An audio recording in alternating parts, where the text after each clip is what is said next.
ಗುಚ್ಚಿನ ಮುದ್ರೆಯಲ್ಲಿ ನಿಧಾನವಾಗಿ ಕಣ್ಮುಚ್ಚಿ ಅಲ್ರಿ ನೇರ ಕೂತ್ಕೊಳ್ಳಿ. ನೇರ ಕೂತ್ಕೊಳ್ಳಿ ಅಲ್ರಿ. ಕೈನ ಇದ್ರ ಮೇಲೆ ಕಣ್ಮುಚ್ಚಿ ಅದು ಕಣ್ಮುಚ್ಚ್ರಪ್ಪ. ಇವಾಗ ಉಸಿರಾಟದ ಮೇಲೆ ಗಮನ ಕೊಡಿ. ದೀರ್ಘವಾಗಿ ಉಸಿರನ್ನು ತಗೊಳ್ಳಿ, ಉಸಿರನ್ನ ಬಿಡಿ. ಉಸಿರು ತಗೊಳ್ಳಿ, ಉಸಿರನ್ನ ಬಿಡಿ.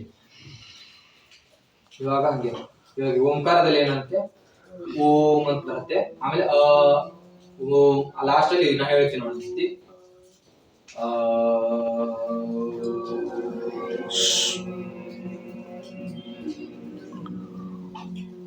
ಈ ರೀತಿ ಬರ್ಬೇಕು. ಅಂದ್ರೆ ಕಣ್ಣು ಹಂಗ್ ಫೀಲ್ ಮಾಡ್ಕೋಬೇಕು ನೀವು, ಅಂದ್ರೆ ಅನುಭವಿಸ್ತಾ ಇರ್ಬೇಕು.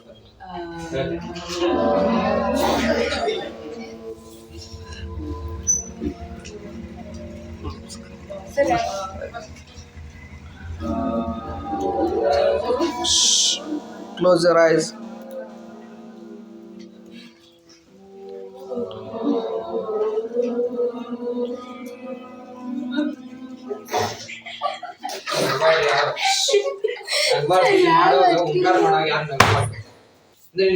ಮನಸ್ಸು ಏನಾಗಿದೆ ಏಕಾಗ್ರತೆ ಇಲ್ಲ ಅಂತ ತೋರಿಸ್ಕೊಳ್ತಾನೆ.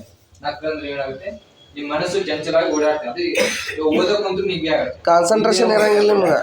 ಇನ್ನೊಂದ್ ಕಡೆ ಲಕ್ಷ್ಯ ಹೋಗುತ್ತೆ. ಅದಕ್ಕೆ ಕಾನ್ಸಂಟ್ರೇಷನ್ ನ ಇಂಪ್ರೂವ್ ಮಾಡ್ಕೊಳಕ್ಕೆ ಏನ್ ಮಾಡ್ತೀವಿ, ನಾನು ಓಂಕಾರ ಹೇಳೋದಾಗಿ. ಓದಿದ್ ಯಾಕೆ ನೆನಪುಳಿಯಂಗಿಲ್ಲ?